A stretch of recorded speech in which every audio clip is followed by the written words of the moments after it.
因为 EDG 的话，他们的风格我比较熟悉嘛，然后就可能比较会知道他们想要干嘛吧。接下来要跟瑞交手了嘛，然后他的风格也比较明显吧，然后玩输出英雄的时候，因为可能我觉得会比较有威胁吧，玩坦克英雄的时候，我觉得我不会输给他。Obvious. Obvious, he says. What the heck? All right, this is fun. I mean, he already had a game one like MVP presence, so I guess he's right. He's right.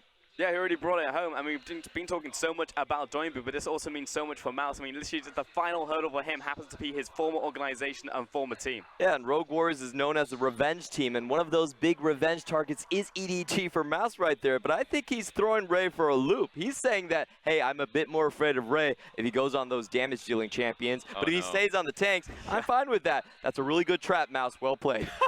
To your point on that one, it's really funny because they did put him on an Akali not so long ago. Yeah, and the issue is individually fine, but it doesn't work out for EDG. And that's been the story for EDG's career. Try and put a carry in the top side of the map, and they don't play to it well enough. There are always mistakes that come with it because historically they're a bottom lane focused team. If it doesn't work out, you get losses. So while, yeah, Ray could play carries, it's better for the team that he plays a tank. It's just sad though, because we know he has the potential, and he's really good in those carries as well. He just will never get the chance to shine in top lane. Maybe just needs to lane swap to mid lane, and they'll finally get his chance. But I do want to actually talk about the draft right here, because Clement, you were saying that you don't think this strategy will work again from Rogue Warriors, but think about game one, and he basically just beat them in a stylistic mismatch where he said, here, take everything you want, and then still beat them, so why wouldn't that work again? Well, basically they were banking on EDG mistakes, and if there's anything we learned from yesterday's set against JD Gaming is that EDG can self-correct on the fly quite quickly. They definitely will see that replay and go, wait a minute, we didn't even need our top lane there. We could have just rotated mid and jungle repeatedly to get the same effect.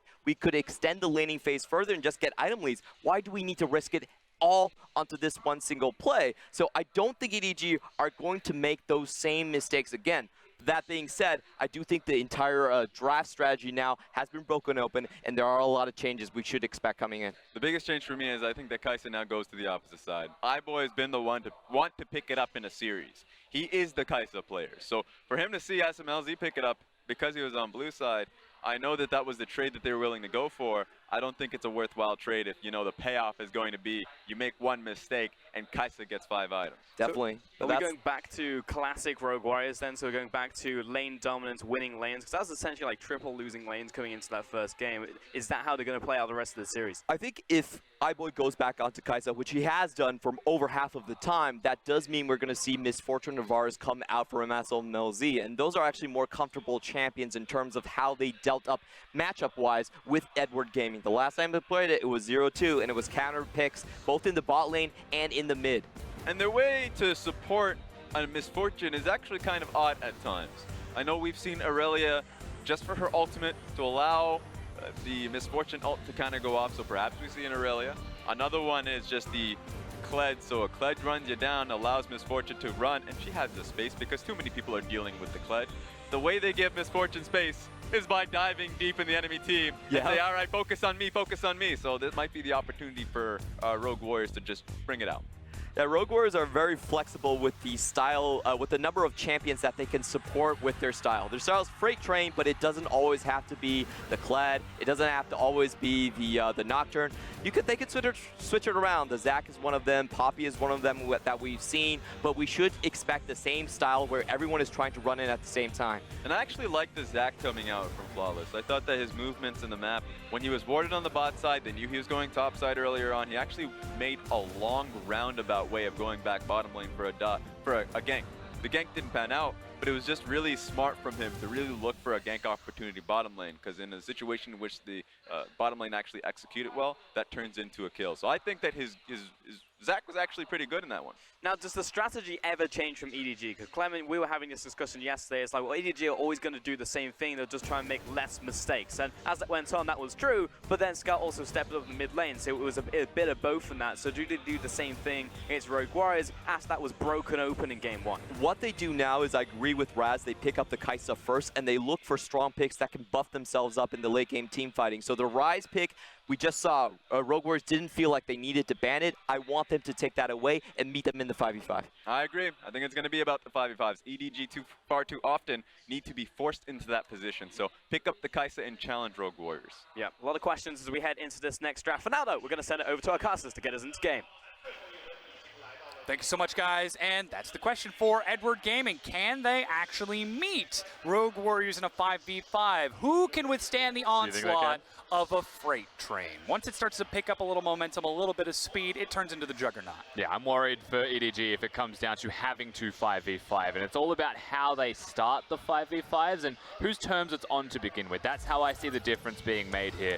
And the draft is a big part of that for certain. Champions like Zach remove the opportunity for setup for teams like EDG, and these are all considerations now that they have to ponder after losing that first one. I actually don't want them to go towards the Zilean again. I'd like them to move away and grab more of playmaking-oriented champions, the Tahm Kench, the Rakan, the Alistar, a lot of bans that we see all the time in draft phase, and give one of these power picks to Mako, because I don't necessarily like Edward Gaming when he's not in charge, leading that first, step towards into battle. And look at how Rogue Warriors are handling that. Double ban towards the bottom lane with that Gragas and Alistar. Of course, we've seen Gragas go elsewhere, but that is a Mako power pick if ever I've seen And the one. question here, the challenge for Rogue Warriors is what do they ban next? Because there is Rakan still available and there is Tahm Kench. Now they're on red side, so you may not want to ban either. Ban something different completely and go for the Xayah Rakan on your first red side rotation. Yeah, that's the question. It's can you give away the Kai'Sa and have access to the Xayah Rakan and just feel like you're going to smash it in lane as well as you get access to that hard initiation style support.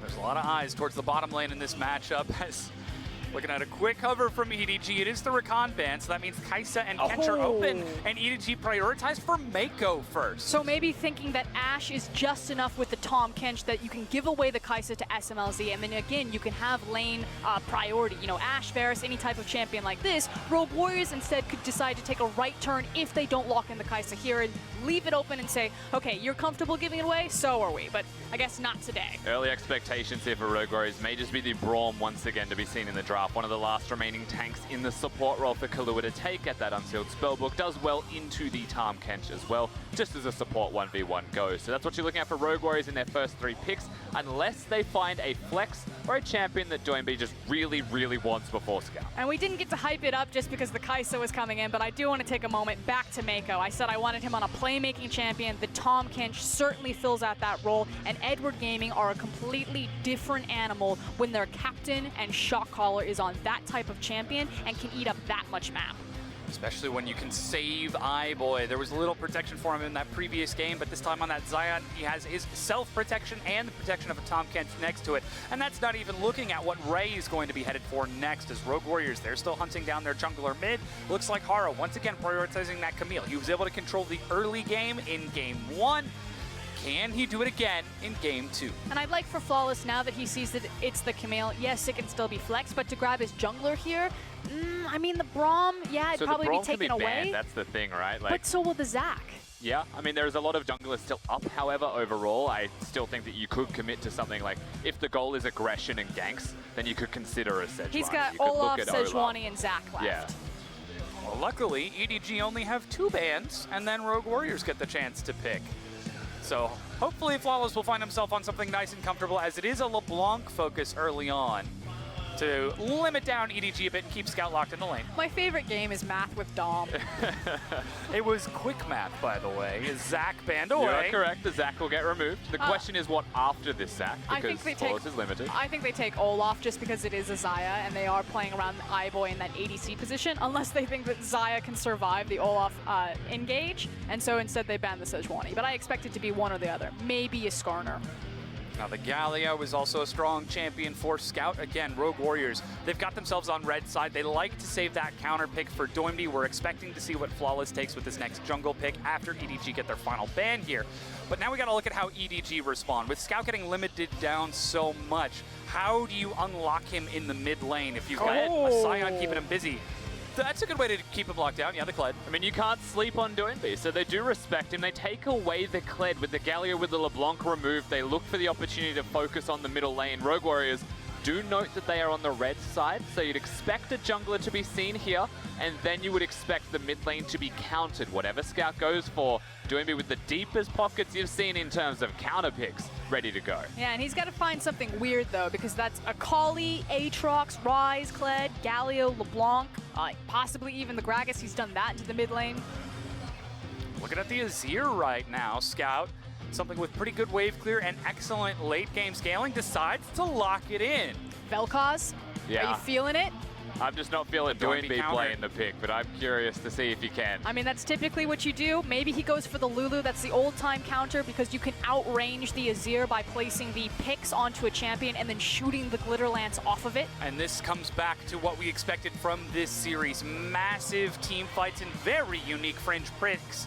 As Maokai makes a return, Edward Gaming going back to the tried and true. Classic EDG. Of course they're going to make the Maokai work in this best of 5. That would be new. Doinby. He has played it in the playoffs once already, and he's going to lock it in as well. We've got the Yasuo in the mid lane, one of China's favorite champions at that. You can hear the crowd roar as it's locked in, and it goes into the hands of one of the super carries of Rogue Warriors. Just an interesting right turn from Doinby. I like the fact that he's saying, I am going to be that super carry. I'm going to step up. I'm going to play the Yasuo. And he does round out his composition by bringing physical damage, especially if SMLZ goes the AP Kai'Sa route. But I just feel like Lulu works a little bit more here. The only thing he might be disappointed about is that Ray didn't commit to the Ornn and went for the Maokai. Very good into the Ornn is the Yasuo win wall, but that's not going to be seen this time around. And it also means that EDG, they haven't prioritized the long range guaranteed engage tool of an Ornn. They've changed it for more flank style engages, better teleport utility perhaps coming out of Ray when he gets onto a target. It's almost as if EDG are looking for comfort at this stage in the series. Going back to the tried and true Maokai, Mako, on his highest win rate champion right now at Tom Kench, 77.8% win on, ratio on that champion in pro play. And they have a ton of tools that they can decide to stall this one out, play the late game, try to find picks with Mako on that Tom Kench because they do have the likes of a Maokai and a Azir. They want to scale up. They want to have these big 5v5s. And this is the battle for the final Worlds seed going into the World Championship. We've already determined Royal Never Give Up are the kings of China. Invictus Gaming hot on their heels in second place. But Edward Gaming didn't even place in the top 4. And Rogue Warriors usurp the last standing dynasty of old and fully embrace the future. The momentum is definitely in their favor coming into this one. They've halted EDG from yesterday after the 6-hour-long 5-game series for certain. But now Game 2's come around. We've seen some differences from them. We've seen the Yasuo in the mid lane now. He's got a lot of knockups. He's got a lot of things to assist him. Rogue Warriors have still got that 5v5 there. And EDG have said, let's match it. Let's do it better later. Now we're loading onto the Rift. Rogue Warriors, they took game 1 and they've got another strong momentum composition in this game 2. Let's see who the crowd is going to roar for because again, EDG, one of the largest organizations in all of China. Can they come back and show that the times have changed? They can still compete as we load onto the Rift for Edward Gaming versus Rogue Warriors.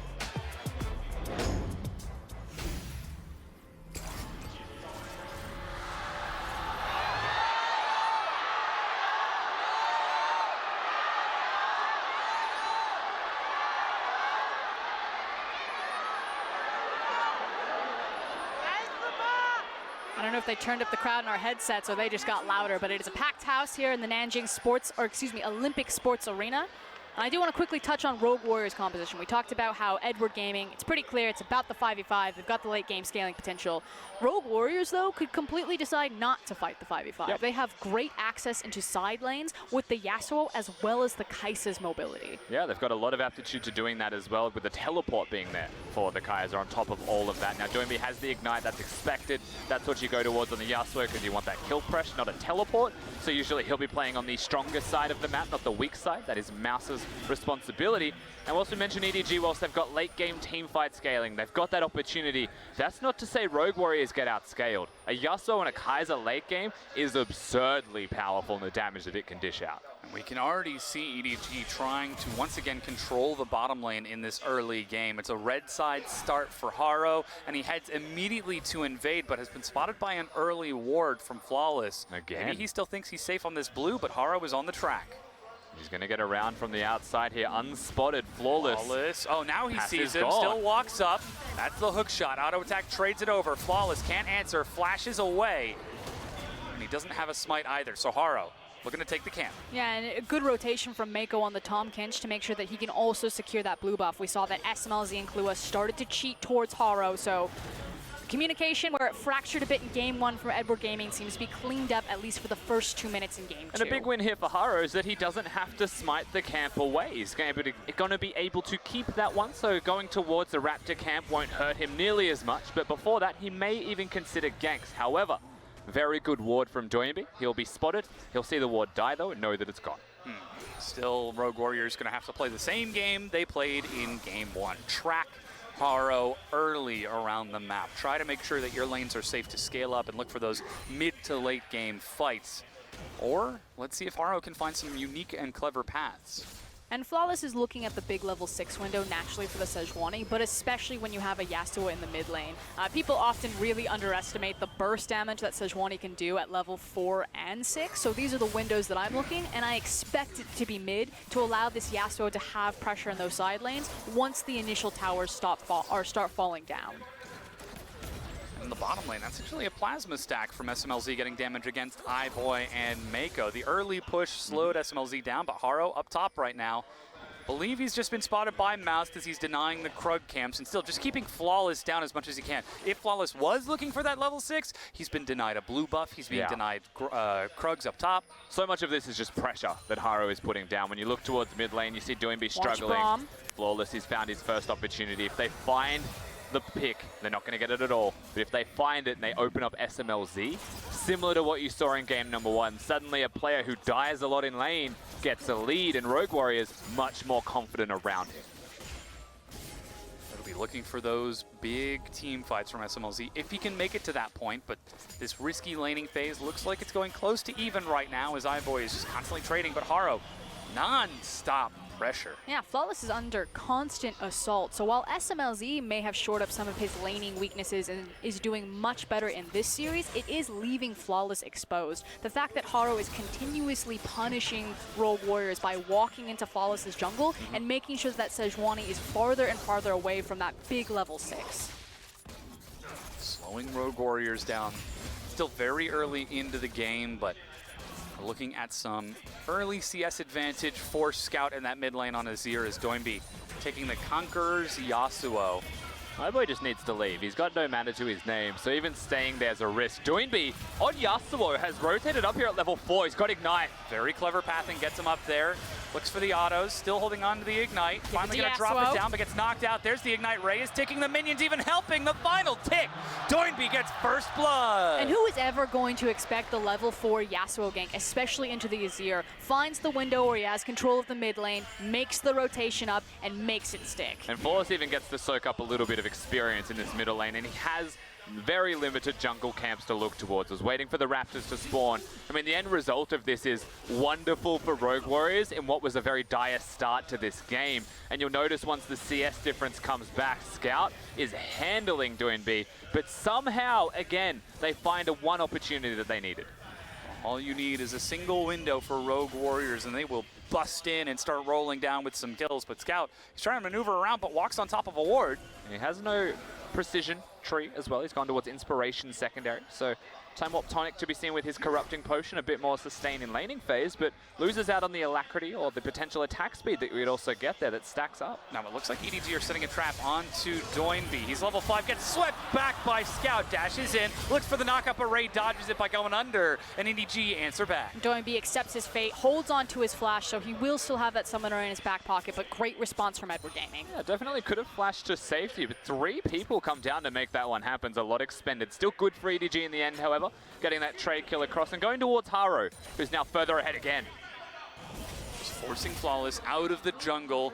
Looks like Flawless is ready to trade back. Again, iBoy controlling bottom by shoving into SMLZ wave after wave. And it just feels like a pressure valve right now from Edward Gaming. The game plan is still exactly the same. It's all about their bottom lane. And it's now just a matter of time before Haro and Scout both commit to try to force down this tower, because it is eventually going to get whittled down as SMLZ's health bar is hanging on. Trying to recover with that refillable.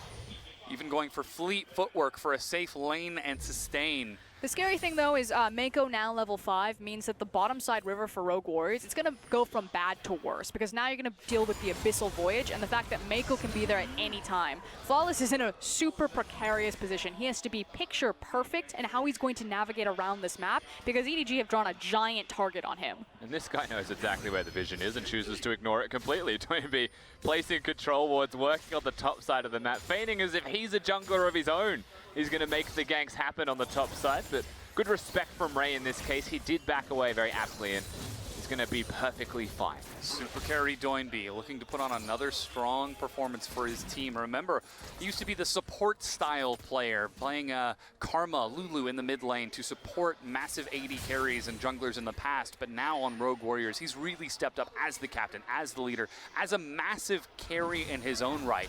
And when paired side by side with SMLZ and that supporting team, Rogue Warriors are absolutely a roster to be feared. And what was so interesting is taking the story, Doinby was all business. Normally he soaks in that spotlight. He'll throw his hands up, he'll meet the crowd, he relishes for those cheers and that loud noise. But today, very solemn face, he sits down, he's not jovial, he's not smiling, he wants this ticket.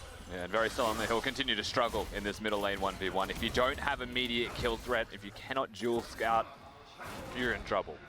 So am I, Respecting the weight of the stage from Doinby as Rogue Warriors, they try to take control over the bottom Scuttle Crab, but here it is, 9 minutes on the dot. EDG have just got some fresh buys, and they're already prepped to set up a path towards the bottom lane. Triple control ward. But now it's what play does Rogue Warriors make? Flawless is making his back, and either he's going to walk immediately bottom because he expects the dive coming, or he decides to go mid and they throw out the Sejuani ultimate and try to instantly kill Scout. But that means that Doinby needs to look delicious and keep this Azir hanging around. The exact same punch every time from EDG.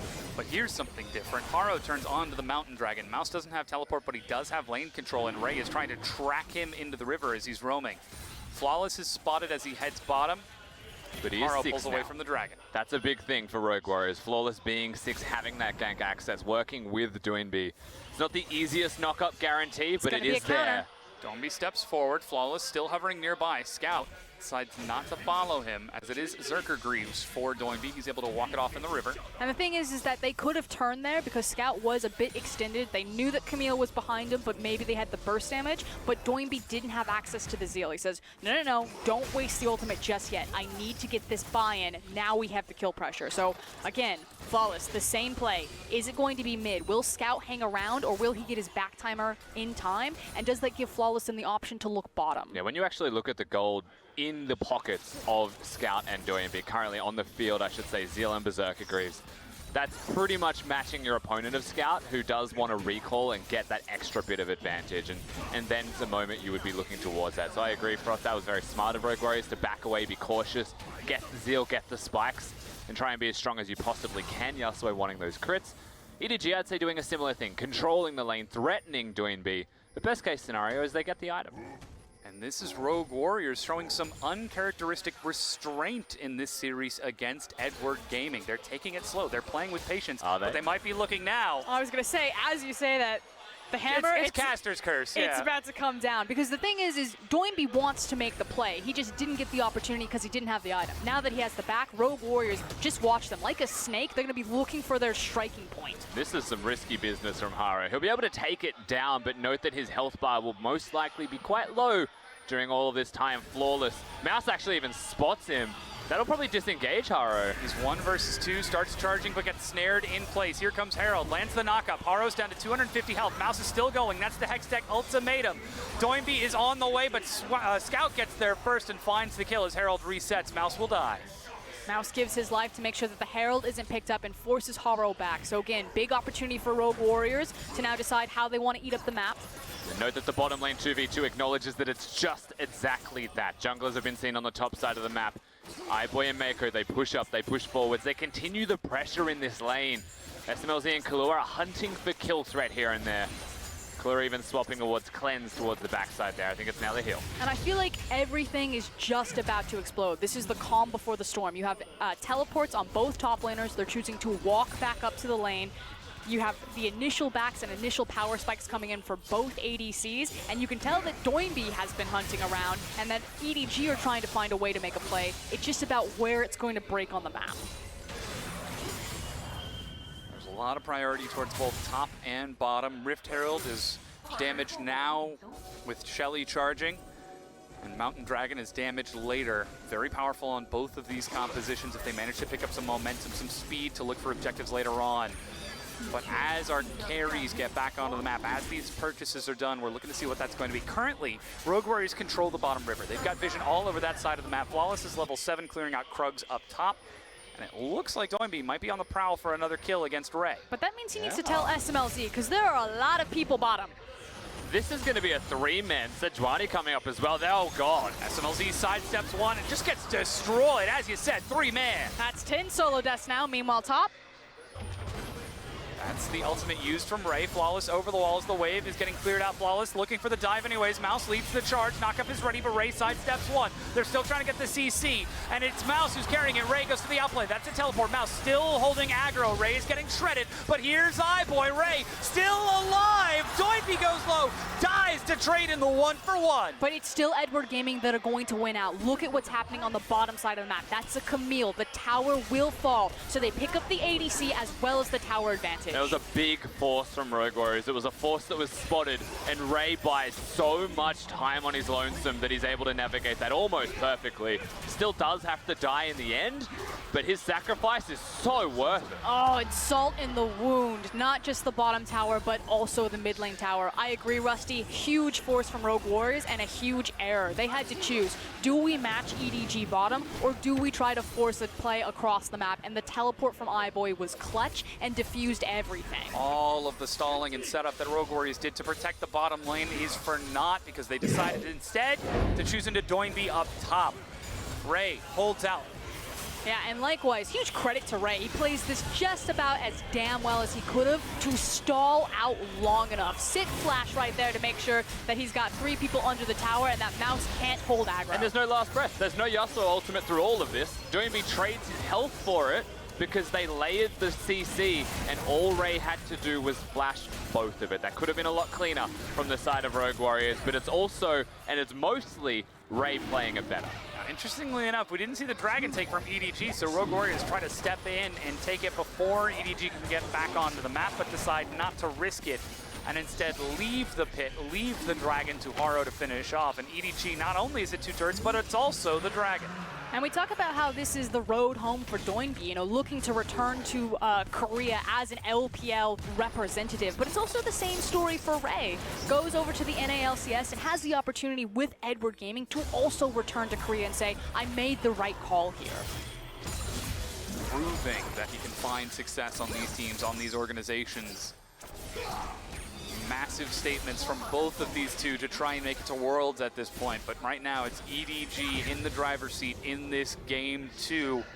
Not the early game aggression that pays off, but instead countering Rogue Warriors' play, just delaying that same punch that we've seen time and time again. But also winning the lanes. I mean, when you look at the scoreline right now, 4-2, and then you think about how much Rogue Warriors have been trying to be mobile, trying to get Doinby around the Rift, but they've also picked themselves scaling champions. There's a lot of things that feel almost counterintuitive here overall in this game number 2. And it's working very well for EDG as they are just playing stock standard them. And I do want to go and echo what Clement said on the desk, because I do agree with him that it was just mistakes, mis-execution from Edward Gaming in game number 1 that allowed Rogue Warriors to punish. This time around, they've cleaned up the play. As 5, they're stacked on top of it. That's the teleport from Mouse. He's got his charge ready. Over the wall, here comes Doinby and Flawless. The ultimate lands onto Ray into the front line. They manage to find iBoy, but he's saved by Mako. Double knockup, and Doinby follows it. Haro leaves, but that means iBoy in the front line. He's going solo, but still firing across, trying to get some damage, but Killua soaks the wall. Flawless, the first to fall. Killua will follow it. A double kill to Scout, and Mouse gets left behind. Scout on the chase finds SMLZ, forces him away. The Sand Soldiers over the wall, flash from SMLZ, but iBoy harrowing them down at the end. The auto attack gets it. And another 4 kills over to EDG. And Doinby will be lucky to get out alive. EDG just wipes the floor with Rogue Warriors. Rogue Warriors take the decision, they make the play, but they don't even get the Rift Herald after this. Ray picks it up. And it's the fact that they then also have access to the top lane. Edward Gaming, it's not the 2-for-1 special, it's the 3-for-1 special. Rift Herald, the team fight, and the tower. A huge swing of gold. And for me, this is Zerwall was picture perfect to split Rogue Warriors and allow safety for iBoy and Scout. This is amidst a big knock-up as well coming out from Mouse. Getting the last breath combo, but not onto iBoy because Mako gobbles him up, keeps him alive and buys time. And you can see the wall of separation that you mentioned. Does wonders. iBoy, of course, stacking up the feathers, knows exactly when to rip them back. And you're also seeing why the Tahm Kench is just so important for Edward Gaming. iBoy, he was caught out a lot in game number 1, also caught out this time around in game number 2, but quick thinking for Mako, gobbles him up, spits him to safety. And look at the item buy on Scout. 204 and a Magi Soul Stealer. When Worlds is on the line, he puts on a carry performance yesterday and says, hey, just because game 1 wasn't that great, I can absolutely do it again in game 2. He does have the cleanse, he has the stopwatch available as well. So in terms of killing this Azir, it is a difficult thing to do for Rogue Warriors, especially when you look at the damage on their composition. Kaiser being 0-2, diving into the backline on an Azir is most likely going to be death for her. And Yasuo needs the combo of a Scion to be there, and he can disrupt that. And what Yasuo needs right now is not just the combo for the team fight, but he needs the gold to even put himself in that type of position. So right now, Rogue Warriors, they need to stall it as long as possible and start funneling free resources onto 2 very hungry carries in that Kai'Sa and that Yasuo, which means that with this Tahm Kench, EDG, they can really punish Rogue Warriors and start ripping them around the map and forcing them to respond. And now game 2, EDG are in their element. They've got the gold lead, they've got the control of the map. And Baron spawning in just over a minute. Rogue Warriors, if they need to sit back and defend, they have to be able to put up enough of a fight to stall out around what is inevitably going to be a Baron as SMLZ steals away his red buff before making his way back to base. Can Rogue Warriors hold on to their map without giving up pressure around the Baron, without giving up pressure around EDG? And speaking towards EDG, you saw the set yesterday against JD Gaming. You'd know it went to 5 games and they would start with leads. And they would take a very long time to translate those leads into map victories. But right now, with the comp they've got, with the momentum that they've got, it may well accelerate. Just want to take note of the replay, the fact that SMLZ, Hope is still alive. He did manage to snipe that red buff, but Mouse. Shelly, here she goes. Mouse and Doinby are flanking, but they need to draw the line somewhere. Flawless eats some hits. Doinby finally shows himself that Flawless is snared. The turret will dive. No. They found Haro on the side. Mouse tries to ultimate away. He manages to force a flash out of Brave, but EDG are collapsing too quickly. And Rogue Warriors, they give up too much ground. And frankly, it looked like the defensive vision set up from Edward Gaming. They know that Rogue Warriors, the only way back into this moment is through a flanking play like that. Haro either looking for a play himself or actually just setting and scouting out with that defensive vision line, finds Mouse out of position and immediately punishes. Yeah, the wards are in place, and now we crest over to 20 minutes as well. EDG, whilst they could consider the Baron, they look towards mid lane. They've got 10 seconds now without Scion there, and Rogue Warriors, their wave clear is very lackluster. Without any items on that Kai'Sa, with Doinby still looking for a flank, they are just giving up more and more. A tier 2, an inhibitor turret, the inhibitor itself. 20 minutes in, Rogue Warriors, they needed to sit back and defend. Well, now they are forced to.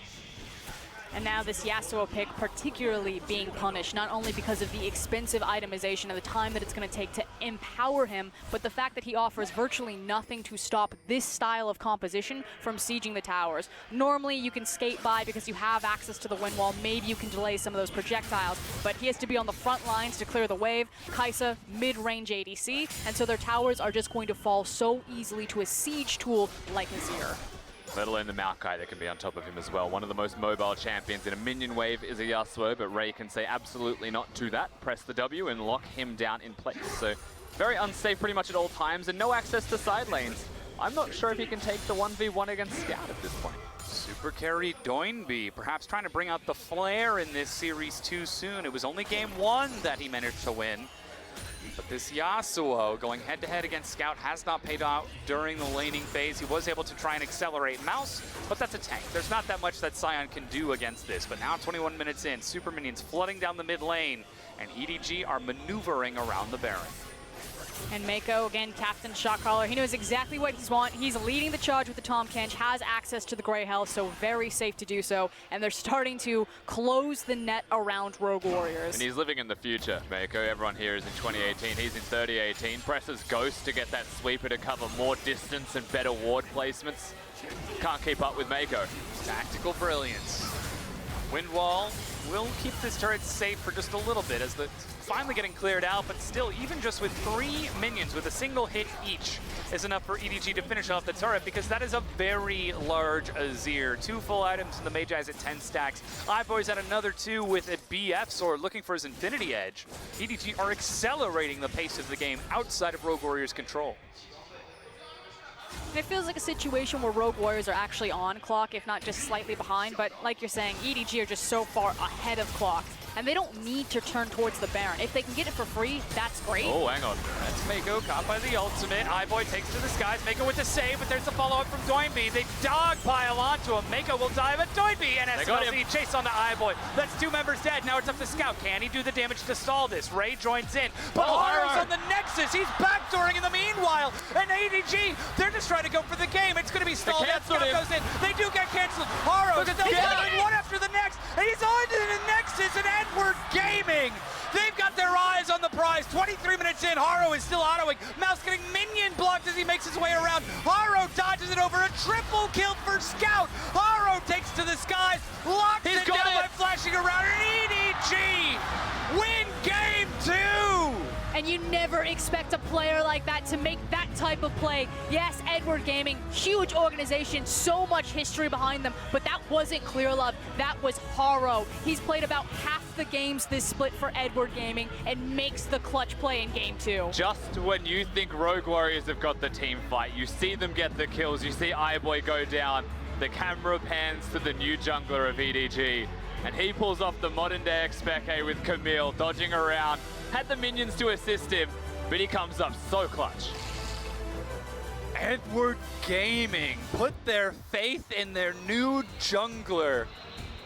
And sure, even if Rogue Warriors have been able to win the fight, take a massive team fight, turn things around, it was still a long way to go, but EDG and an absolute trust fall allow Haro to catch them and equalize it to 1-1, bringing us down to a best of 3 for the final world spot.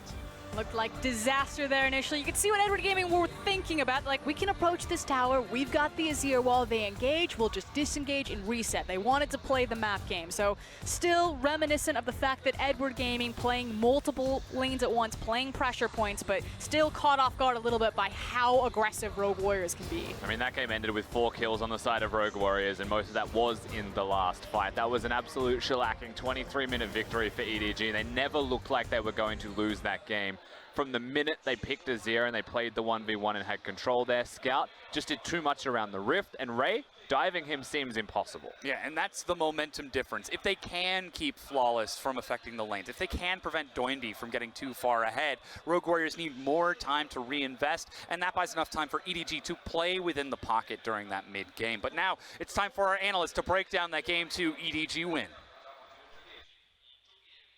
Thanks, guys. And honestly, that felt like just complete containment from EDG from start to finish, coming out of the draft right through the laning phase and all the way into the first team fight. And that was essentially the end of the game. And everything starts from the jungle once more. We have to remember, Flawless was the one we called the Hunter. He was supposed to be the solo kill duelist in terms of the jungling, but this time he's completely capitulated to Haro. He's saying, take everything you want, I'm going to stand back and just look for the big tank players. At this point, I actually expect Game 3 Rogue Warriors are going to bring on Holder and Kiwi because there isn't that much of a difference. Oh, well, all right.